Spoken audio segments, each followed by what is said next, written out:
So there's a slider in Claude Code and Claude Cowork that decides how hard the model thinks before it answers. And the harder it thinks, the more of your usage limit it burns. Now, Anthropic's own documentation tell you to leave it on high for Opus 5, which is their newest model. And high is where it sits out of the box. So most people have never touched it. And I wanted to know if high is actually right. So I ran the same job on all 5 positions, 3 times on each one. And by the end of this, you know whether the setting you're on is the one you should be on. And it takes about 4 seconds to change. But the bit that got me is the gap between them because it's way wider than I expected. So I grabbed a month of invoices from a cleaning company, so that's 40 of them, and asked Claude to check everyone against the bank statement and find the mistakes. And to be fair to Anthropic, their own docs do say to test the cheaper settings yourself and see if the quality holds up. So that's exactly what this is. Right, let me show you the job first because the job is what makes this a fair test. So this folder has got 40 invoices in it, and every one of them is a text file with the line items and the total at the bottom. So like you can see right here. And then there's the bank statement, which is one CSV with all the payments that came in. Now, I've planted 10 mistakes across that lot, and they're the kind of thing that actually happens in a real month. So one invoice got paid, one never got paid at all, one got short paid by $40, and there's a deposit sitting in the bank that doesn't match anything. And here's the part that makes this hard. 3 of those mistakes are invoices where the line items don't add up to the total that's printed on the bottom. So if you're only comparing the invoices to the bank statement, you will never find them because the bank paid the wrong total and everything matches. The only way to catch those 3 is to open every single invoice and add it up yourself, which means this isn't a matching test, it's a coverage test. And that's exactly what I wanted because coverage is the thing that should fall apart when you turn the effort down. Right, so to come up with this test, you'll need to have Claude installed in your desktop. And this is what it looks like. So you'll navigate to the code section, and this is what the slider actually looks like. So if you click here, you're going to change the model. So you need to change it to Opus 5. And then if you click this section right here, is the effort section. And right then you'll see 6 effort levels. So we've got low, medium, high, extra, max, and ultra code. Now, I've left ultra code out of this test, and I'll tell you why. It's because it says ultra code is extra high with workflows underneath it. So it's not a harder thinking setting. It's a different feature that goes off and runs its own workflows, which means it will be measuring 2 things at once. So right now we are doing this 5. Now I ran all this before I sat down to film because 15 runs back to back is about 40 minutes or so, and nobody wants to do that. So what I'll do is take you through what came back. And every single run got a fresh copy of the folder and the exact same prompt. And I mean word for word, nothing changed. And I ran each setting 3 times. So that's 15 runs in total. Now 3 times matters. And I'll show you why in a minute. Because one run on its own would have told me something completely wrong. And there's one more thing on the setup. And this is the one that would have wrecked the whole test if I'd missed it. So Claude takes notes for itself while it runs, and those are called memories. And it reads them back next time you open it up on the same folder, which is normally handy, but here it would have ruined everything because run number 1 finds those 10 mistakes, writes itself a note about them, and then every run after that starts off already knowing the answers. So the cheap settings would have looked amazing and it would have been complete nonsense. So I turned the note taking off and I ran the whole lot in a brand new empty folder. And I'll show you how to do both at the end because if you want to try this on your own work, you're going to need it. So let's start at the bottom, which is the low effort. And here's what came back. And I'll be honest, I actually expected this one to miss things. And to my surprise, it found all 10. So I'm talking about all 3 of those hidden ones, the ones you can only catch by adding up every invoice, and it got those as well.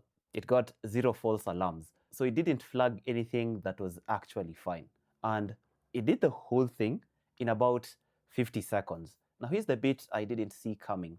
It didn't sit there opening 40 files one at a time. It wrote itself a little script, ran the script over the folder, and let the script do the adding up. So the cheapest setting on the dial solved a coverage problem by writing code, which is about the most reliable way you could do it. So that's 3,655 tokens. And that's the middle of the 3 runs. Then we've got medium. And in case you're wondering, we've got this inverted H thing, which we call a whisker. And the graph was output tokens against the effort level. So remember, we had 3 runs, and we were recording how many tokens it consumed after each run. So the lowest point of the whisker is the run that consumed the least tokens. And then we've got the highest point in this whisker, which is the run that consumed the most tokens. And then where the actual graph lies is the median. So that's the median between the 3 runs. So that was the same job again, and the same prompt, and another 3 runs. So I gave each the same prompt, and this is the prompt I actually gave it. So I told it, you are auditing Northgate's cleaning company's August 2026 invoicing. And they're in this folder. So the folder is called the invoices folder. I'm going to share this in my school community. And it contains 1 file per invoice issued in August. So that's 40 files. Each lists the line items and stated total, which you can see right here. And then we've got the bank statements here, CSV, which is the Excel file I've just showed you. And then I wanted it to find every discrepancy of any kind and list each one with the invoice or payment reference and 1 line on what is wrong. Like I said, I'm going to share these resources in my school community. I'm going to leave a link below in the description. So lowest effort consumed 3,605 tokens. That's the middle of the 3 runs. Then we've got medium. So that was the same job again with the same prompt and another 3 runs. So it also found all 10 and 4,278 tokens. So on paper, that's more than low. And this is where I have to tell you something that goes against what I predicted. Before I ran any of this, I wrote down what I expected to happen. And what I wrote was that every step up the dial would cost more than the step below it. And between low and medium, that's not true. Because low came in anywhere between 2,900 and 4,400, depending on the run. And medium came in between 3,700 and 4,700. So those 2 ranges cross over each other, which means on any given day, medium can come out cheaper than low, and low can come out more expensive than medium. So they're the same setting as far as your bill is concerned, and I got that wrong. And that's why I ran everything 3 times. Because if I'd run it once, I'd have shown you 2 numbers, said medium costs more, and it wouldn't have been true. Then we've got high effort. And this is the one that matters most, because high is where your slider is sitting right now, unless you've moved it. 9,502 tokens. So that's more than double medium. And unlike low and medium, this one isn't even close. Medium never went above 4,777 on any run. And high never went below 7,778. So there's clear air between them, and they never overlap once, which means this is a real jump and not noise. It also took twice as long, so about 2 minutes a run instead of 1. And the score was 10 out of 10, same as low, and it caught the same 3 hidden ones. So you're paying roughly 2.5 times more for an answer that is not 1 item better. And that's the thing I actually want you to take away, because this isn't a smooth slider, it's a step. Low and medium sit together at the bottom. Then there's a cliff, and everything from high upwards sits on the expensive side of it. And the default drops you on the expensive side without asking. So that leaves the top 2. And I want you to see what they actually buy you. So extra high, or what we call Xhigh, came in at 2,144 tokens. Max came in at 4,505. And both of them scored 10 out of 10, same as everything else. So from the bottom of the dial to the top, you're looking at 4 times the tokens and 3 times the weight for an identical answer. And notice the jumps get smaller as you go up. The big one already happened, back at medium to high. Now there's one more thing in the numbers that I found genuinely interesting. At low effort, the 3 runs were all over the place. So the priciest run cost about 1.5 times the cheapest one. At max, the 3 runs came in with 1% of each other. So the higher you push it, the more the model stops improvising and just runs the same exhaustive process every single time. Which sounds good, and it would be if the process was the problem. But on this job, the process was never the problem, because the chip setting was already getting it right. So what did the extra 11,000 tokens actually buy? So I went and read all the transcripts. So at max, it checked all the same things, found the same 10, and then went and verified a lot of stuff that was already fine. It checked the invoice numbering, ran in sequence with no gaps. It checked no payment was dated before the invoice it was paying.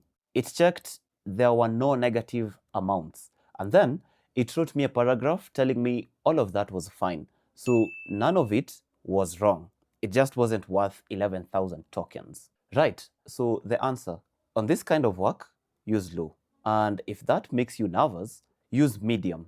Because, like I said, it costs you the same and it gives you a bit of headroom in your head. What you should not do is leave it sitting on high without deciding to, because that is the single biggest jump on the dial and you get nothing for it. And it takes about 4 seconds to change that setting. So in your desktop app, you'll just go to this section right here and slide through the effort. Now, I want to be straight about something here because I'm not catching Anthropic out. Their own docs says to use the lower settings liberally. Anywhere your own testing shows the quality holds up. So they told people to run this exact test. The problem is nobody runs it, and the default quietly does the deciding for them. Now, the caveats. This is one type of work, and it's business document work. So checking, reconciling, finding errors in a pile of files. 15 runs on each job. I did not test long coding sessions, the kind that run for half an hour, with the model going off and building things. And that is exactly what this top dial is built for. So if that's your work, do not take this video as permission to drop to low. Run your own version of this instead, because it took me about 20 minutes. And one more, tokens are not the same thing as your usage limit. Anthropic doesn't publish how one converts into the other. So when I say you're burning 4 times more, I'm talking about tokens. And the limit thing is me joining the dots. So that's the same job and the same answer every single time, and a 4 times difference in what it costs to get there. And the setting you're probably on right now is high, which is the expensive end of it. Right, so if you want to run this on your own work, here's the whole thing. So first, inside of Claude Code, you'll need to create a new folder. So you'll click this plus button right here, click add files, and I'll need you to create a new file. So I'll go ahead and click new folder, and I'm going to call it effort test. And then inside the brand new folder, I want you to create a new folder and then call it .claude. And then I want you to navigate inside that folder. And remember, this effort test folder does have to be a new empty one. And that's because of a file called claude.md. So that's a file you can leave sitting in any project, and whatever you write in it, Claude reads the whole thing before it does anything else. So if you point Claude at a folder you've already been working in, it picks up whatever instructions are sitting in there, and your test is not clean anymore. So once you've created your .claude.md file, you'll go back to your root folder, which is the effort test, and then you'll click select folder, and now you'll see it gets loaded inside your Claude code. And then you'll navigate to where you created your folder. So in your computer, you'll go to where you created your folder. In the resources I'm going to share, I'm going to drag and drop this settings file. This is what disables the memory. And then you'll go back to your root folder, and then you're going to drag and drop the invoices, the 40 invoices, as well as the CSV file. And now you have everything you need.